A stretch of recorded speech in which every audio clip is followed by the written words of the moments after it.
Right මේ මොකද්ද? ඕ මිනෝන අපි හතර දෙනාම සිය කැමැත්තෙන් ජීවිතය නැති කර ගන්නවා. මේ අයව අඳුරන කවුරු හෝ සිටිනම් සොයා බලන්න අසරණ දරුවෝ පව් කියලා දාලා තියෙනවා. හරිද? මං හිතන්නේ මේක ආතල්ලයක් වෙන්න ඕනේ. හරි අපි බලමු මොකද්ද වෙන්නේ කියලා. තාත්තා පෙන්නන්න. තාත්තා පේන පුතේ. දැන් පේනව නේද? පේනවා. පුතාගේ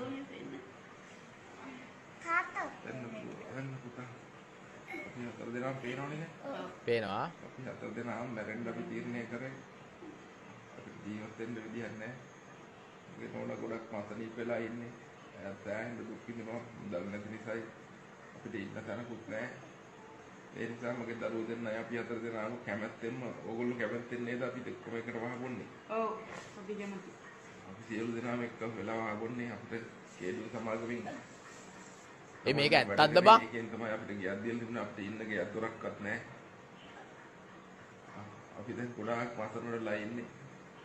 මගේ නෝනා ඉතාලි ලියුකේමියා එක හැදිලා ගොඩක්ම අමාරු වෙලා නෝනා ඉන්නේ.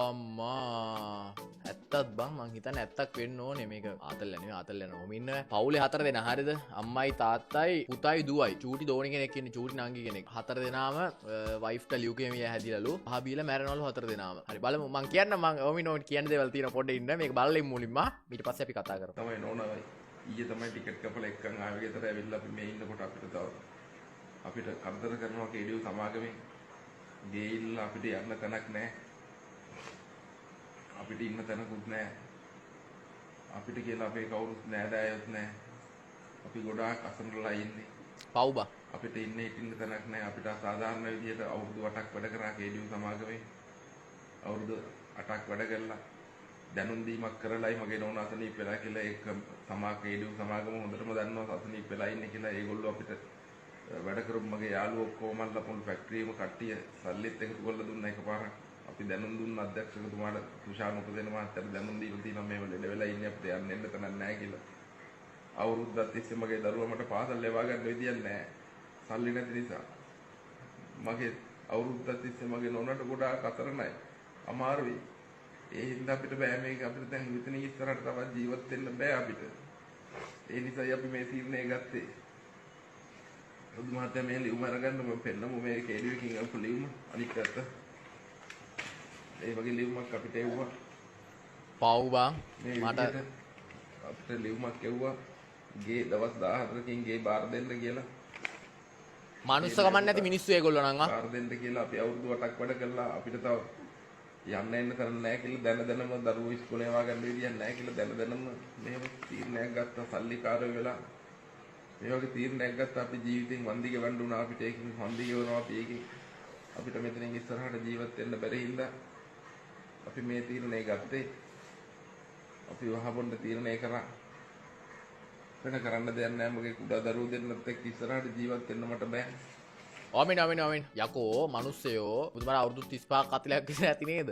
මොලයක් කියලා දෙයක් නැද්ද? යකෝ මිනිස්සු සල්ලි නැතුව දුප්පත් වෙලා ඉපදෙන එක වැරද්දක් නෙවෙයි. ඒ මිනිස්සුක වැරද්දක් නෙමෙයි. දුප්පත් වෙලා ඉපදෙන එක සාමාන්‍ය දෙයක්. හැබැයි ඔය දුප්පත් වෙලා මැරෙනවා නම් ඒක ඔයාගේ වැරද්දක්. හරි? ඔයා දුප්පත් වෙලා ඉපදෙන එක දිප්පත් නෙමෙයි දුප්පත්. වෙලා ඉපදෙන එක ඔයාගේ වැරද්දක් නෙවෙයි. හැබැයි ඔයා දුප්පත් වෙලා මැරෙනවා නම් ඒක ඔයාගේ වැරද්දක්. හරිද? දැන් සල්ලි නැහැ කියලා යකෝ තනියෙන් මැරියන්. අර අඩෝ පව් මචං. පොඩි ළමයි දෙන්න අර අඩෝ පොඩි කොල්ලටයි කියලාට මොනවද බන් තේරෙන්නේ බං? තේරෙන වයසක්ද බං? අම්මයි තාත්තයි කිව්වට පස්සේ ඉතින් කැමැත්තෙල්ලු මැරෙන්නේ. පව් මොනවද බං විඳලා තියෙන්නේ බං ජීවිතේ තාම. ඕන මනුස්සයෙක් අවුරුදු 70ක් 80ක් ජීවත් වෙයි. ඒ ජීවත් වෙන ටිකවත් ජීවත් වෙන්නේ නැතුව වහ බීලා මැරෙනවා කියන්නේ මොනතරම් ප්‍රශ්න ඇති ඕන තරම් ප්‍රශ්න ඇති ණය ඇති බය ඇති ඔක්කොම ඇති. හැබැයි මැරෙනවද බං එහෙම?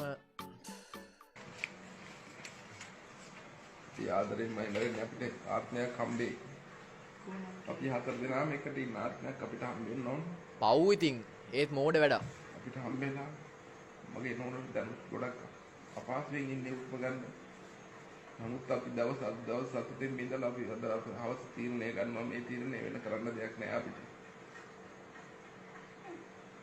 කරන්න දෙයක් නෑ. ජනතාවගේ උදව් ඉල්ලුවා.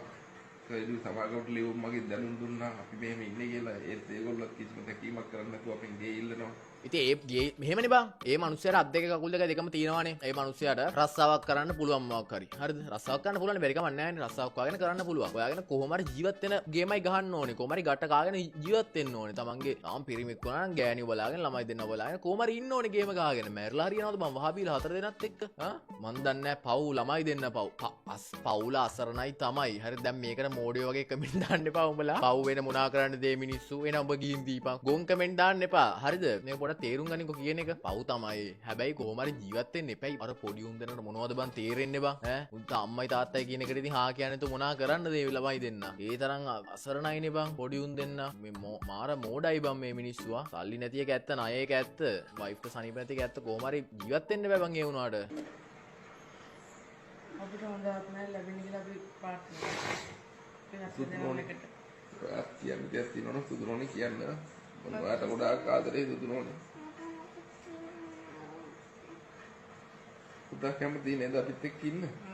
යන්න. කැමති නේද? සුදුනෝනේ. සුදුන කැමති නේද අම්මේ?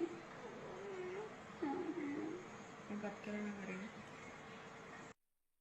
අඩෝ ඇයි බං